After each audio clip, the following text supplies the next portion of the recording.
Welcome to the College Essay Advisors podcast. Before we introduce ourselves, here's a little preview of what's to come.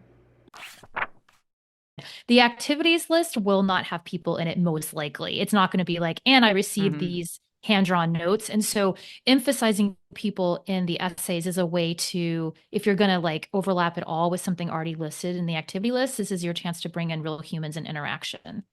It's also the only space you're going to have to showcase your motivations for doing what you're doing. Why do you care about this? Why Yes. Habitat for Humanity? Why are you working at the hospital? I think those are very critical things for admissions to understand in order to really know you as a human.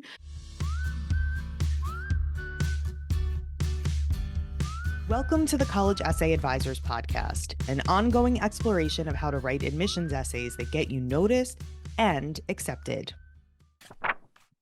Hi, my name's Stacey Brooke, and I'm the founder and chief advisor at College Essay Advisors. Hi, my name is Becca Myers, and I am Director of Advising at College Essay Advisors. And today we're going to talk to you about the key to writing a strong impact essay. So for an impact essay, some phrasing you might look for are how have you advocated? How have you made an impact, or how do you plan to make an impact? How does your life intersect with other goals? So words like advocate, intersect, we're talking about moving outward from the self, right? When you're advocating, you're thinking about other people. When you're intersecting, your life is coming into contact with others. So that's really what we're looking for when we parse Yeah. these prompts. Let's read a couple of prompts that are interesting and present this idea of making an impact in a couple different ways. So Villanova, St. Augustine states that well-being is, quote, not concerned with myself alone, but with my neighbor's good as well, unquote. How have you advocated for equity and justice in your communities? So that one's pretty straightforward. Whereas Northwestern, one of the options is painting the rock is a tradition at Northwestern that invites all forms of expression. Students promote campus events or extracurricular groups, support social or activist causes, show their wildcat spirit, what we call purple pride, celebrate their culture, and more. What would you paint on the rock and why? So that question asks you to look within yourself, figure out what are the causes, what are the communities that are important to you? How would you summarize that and apply it within the context of Northwestern? So ultimately, how can you take the things you believe strongly about, your values, and advocate for them? How will you advocate for them when you get to Northwestern? The Princeton one is really interesting too. I'll read that one because I want to say that in a short amount of words, often you are not just being asked about what you've done for others, but you're also being asked to talk about yourself before you talk about the other component. So Princeton has a long-standing commitment to understanding our responsibility to society through service and civic engagement. Now, here's the actual question in 250 words. How does your own story intersect with these ideals? So you need to sort of talk about your own life and how you've worked with others and then incorporate the ideals of Princeton. So it gets a little bit tricky when you're looking at the word count and how to distribute how much do you talk about yourself and then how much you talk about others and looking outward, which is something we'll go over. For sure, for sure.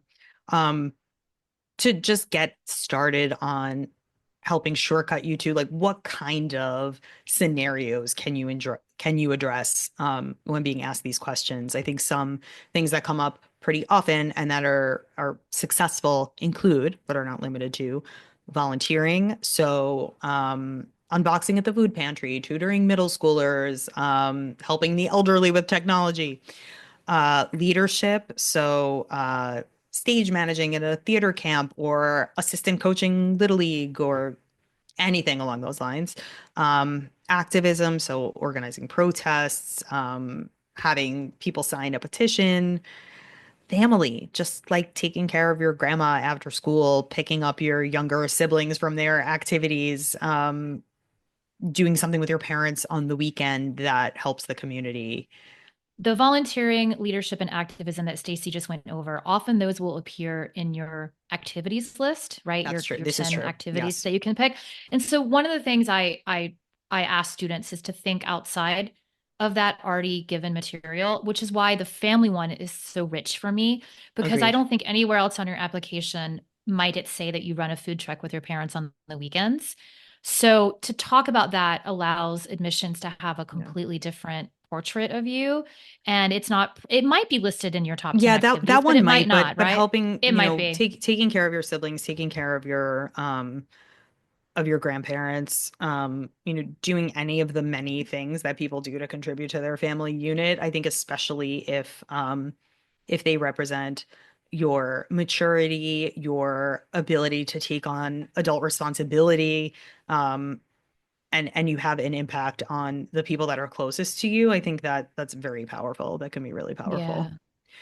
Yeah. Um, just quickly, a couple more examples: public safety outreach. So, are you organizing awareness campaigns? Are you a lifeguard at the community pool? Um, or performing arts? Are you introducing people to an element of life that brings people joy and keeps the arts alive, which we're obviously very big fans of over here. So those are just a couple of areas that you can kind of search for, or root around for when you're thinking about, okay, what are the areas in which I actually have an effect on other people? Yeah. And then now we're going to talk about some of the things that allow you to make a strong impact essay. What are the components that allow it to be successful? And as Becca was saying, what's the balance of how much you talk about what you do and how much you talk about how that lands with people? So the first thing I would say is that even though the word counts for these are smaller than your personal statement, usually you get like 250 to 350, it still needs to have structure and a hook and creative through line. So in an example of, your impact is that you work for a children's nonprofit theater and you help with costuming. A less strong opening would be I work for a children's nonprofit and help with costuming. A more interesting opening would be the hand sewn sequins on the 30 costumes for the production of Joseph and the amazing Technicolor Dreamcoat last weekend, right? We want to get the sequins, we want to get some sort of hook and opening that reels the reader in so it elevates itself beyond the activities list. And then Hmm. you want to really look at the word count and you want to think about what the question's asking. So if it's a question that says, talk about your story and then the ways that it intersects with our values, you can't write an essay that doesn't acknowledge the values at all. Nor do you want to write an essay that's just about the values of the school, right? You have to balance. So it's important that you really pay attention to the prompt and you listen to that. And then an element of reflection is important in the essay. So again, we're not just listing details. We're talking about ways that maybe you found your place in the world through this service, the way that your Hmm. sense of belonging comes from making a difference. Has it impacted the way you think about the world differently, systemic inequities, or increased your desire to address them? The most important thing to remember is that it's not about what you've accomplished. This is not a list of accolades like on your resume, but it's about who you are and what you care about. So that's Hmm. what you need to keep in mind for the essay. Yeah, absolutely. And I think elaboration on your actual lived experience can be really helpful here. That's what takes it out of the category of, a pure activity description and brings it to life in an essay. And in the cases that we're talking about where, a school is asking you to allude to how you might apply this experience in the future, this isn't always true, but I would say that maybe three-quarters of a short essay should be spent discussing your experience and reflection, and then maybe just like a quarter of it on application, that acknowledges that you understand what the resources are at the school and how you might ultimately apply them. But I think generally you can't ignore that part of the prompt, of course, but I think an understanding admissions is really looking for an understanding of you. Um, For a 250 word essay, I would say you tie it in the last sentence or two. right, We right. don't want to waste the word count on requoting Princeton's mission statement. Well, yes, I That's think what you know what yes. you're getting at exactly the point that I could not articulate, which is that the school knows what they do and what their values are and what their principles are and what their hoping you will contribute to. They know their resources. So yes, you need to nod to the fact that you have done your research and you know their resources too, but I think I wouldn't spend too many words repeating things that are listed on their website. I would lean in favor of new information about you and about the actual application. Like okay, so there are these organizations at Princeton that you're very excited to dive into, or there's a special program that is completely meant for you because of what you're interested in. So specifically, how will you contribute there, as opposed to wasting words on telling Princeton what they already know about their programs? Yes, agreed. And you can even, I think the way we've been discussing this is you split it like, or that you focus on your story and then at the end you tack on something about the school itself, but there's ways to incorporate it throughout. So you can say Completely, like, completely. just as Princeton focuses on equity, I blah, blah, blah, so that you are referencing the values, but it's in a short little, you Absolutely. know, And you could turn the whole thing upside down and inside out. There's no rule that says that you need to talk about what it is you're doing first. You could perhaps unexpectedly open by talking about the values of Princeton, or maybe a visit to your siblings' campus inspired you to want to attend that school because you learned about something on your visit there. So there are a million different ways to structure this, but I think just in terms of balance, that's probably what I would recommend in yeah, a I in a agree. prompt that asked for those elements specifically. And again, these prompts are going to kind of run the gamut in terms of what they're asking you specifically, and following instructions on the supplements is pretty critical, as opposed to the common app personal statement where you have a word count. The prompts are pretty vague, and you have a lot more freedom and flexibility in terms of what you write about. And we know for the Common App prompts every year, we've always had the tell us any story you want, Topic of your basically. choice. Yeah. And so yeah, topic of your choice. They're looking for Yep, creativity. yep, And yep. so let's talk Um, about some sure. mistakes to avoid in the Yes, yes, impact yes. essay. And I think that it's pretty easy to fall into the trap of being insincere or cliche, accidentally. No one's setting out to do that. So you want to make sure that you're not using people as props. If you mention someone in your essay, they need to belong there as a sincere relationship and not just a way for you to springboard to your own accolades, right? They're not there just to help you sing your praises. And then we also want to avoid cliches. You don't have a lot of word count, and cliches are not specific enough. They often lead to a kind of insincere feeling, right? I thought I was Hmm. helping them, but really they Right. helped They were me. Like, helping what does me. that mean? And that Instead, talk about ways that you've grown, right? Talk about ways that you've reflected or become a different person through working with someone. Absolutely. Absolutely. I think also that kind of cliched language is tied very closely in my mind with saviorism in these Yeah.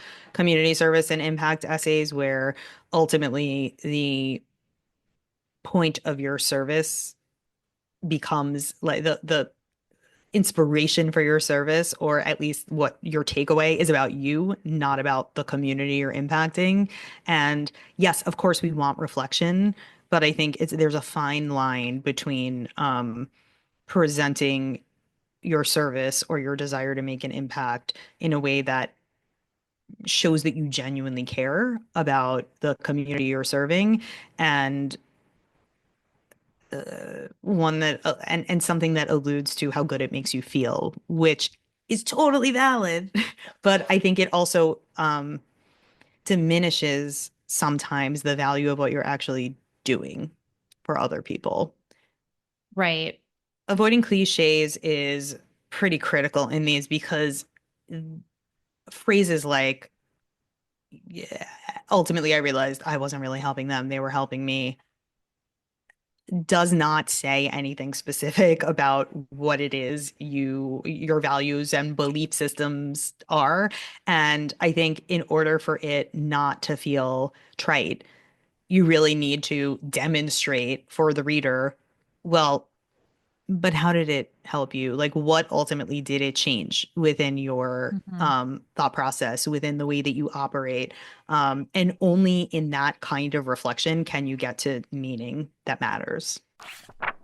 Another thing to avoid would be over describing the work, the logistics of the experience versus what you learned from it versus your reflection. So let's say that you built houses for Habitat for Humanity. I don't need to know the supplies you were given. You don't have to walk me through the hammers and nails and, you know, the hours that you worked. What we need to know is maybe, here's an example, how did that experience lead you to want to ensure that people have houses, that you want to study city planning now? Like, what did you learn from the experience? How did you give back, right? That's important. How did you help others? But then how did you then look inward and realize this is work I want to keep doing? Like, I believe in greater equity in neighborhoods. I want to devote myself to this. That's an impactful essay because you not only impacted other people, but it impacted the trajectory of your life. I also think including people in your essay or your interactions with people is often an interesting it's often a device you can use to stay human in your essay and to showcase the actual, you're saying that you made an impact, like you make an impact on, yes, you make an impact on communities, you can make an impact on the economy, you can, but ultimately all of that is directed towards humans. Like, what effect did you have on people? So I think when you bring people into the essay, so for the Habitat for Humanity essay, did you meet the family of the house that you're making? Did you see like the look in someone's eyes? Did you know their background and their history? And was that inspiring for you? And yes, you can talk about nailing a board, and I might, because I'm sure I'd be very terrible at it and it might be funny. But I think also reflecting on the real human elements and how do you know you made an impact? I think that is a thing that can be hard to capture, but very often it's in the reactions of the humans that are being impacted. It's in unpacking the principles you're fighting for, and what it is you're trying to do. So I think those are the kinds of things that deserve more space. Even though, again, you know, I think for color, for setup, for entertainment, ease of read, I think you know, a little bit of description cannot hurt. It just can't monopolize the essay. I had a student who volunteered at the hospital and received hand-drawn pictures from the kids. She worked, and so she put them on her fridge. And so every morning she would open the fridge and she would see like the, you know, poorly drawn dog by a 4-year-old. And so there's something the greatest. That's such a cute opening though, Yes. is like, because that is that's a visible, constant reminder of impact. And so memorable. And it's funny for a and reader. cute and memorable. Yes. Yeah. And to play around with Completely. it that way, I do think she described the dog in a way that was like, it was not well drawn, but that's not what mattered. Do you know what I mean? Like, because it was a hook, because you're like, why does she have this like weird dog with 5 legs on her fridge? And then you're like, oh, that's so beautiful. I love it. And out to just like piggyback on what Stacey said, the activities list will not have people in it, most likely. It's not going to be like, and I received these hand-drawn notes. And so emphasizing people in the essays is a way to, if you're going to like overlap it all with something already listed in the activity list, this is your chance to bring in real humans and interaction. It's also the only space you're going to have to showcase your motivations for doing what you're doing. Why do you care about this? Why Habitat for Humanity? Why are you working at the hospital? Like, I think those are very critical things for admissions to understand in order to really know you as a human. And in order to wrap their heads around what you value. So I think those are some of the most important components of an impact essay is why? Why this? Why not anything else? And you will not have space for that in the 150 characters of your activity description. So if you have the opportunity to elaborate on something, especially if it's been really important to you and super meaningful, and you know, and you're proud of the impact you've had, and you want to take that, you know, into your career, into your academic life in the future, I think this is a great place to showcase that. And then the final thing that we think of as a mistake to avoid would be repeating information and overlap. Don't summarize what you've already said, you know, make yourself stand out differently. New info, people. New info. Yep. That's our episode for today. Thank you so much for listening or watching. If you like our content, please like and subscribe to follow us for more. Happy writing.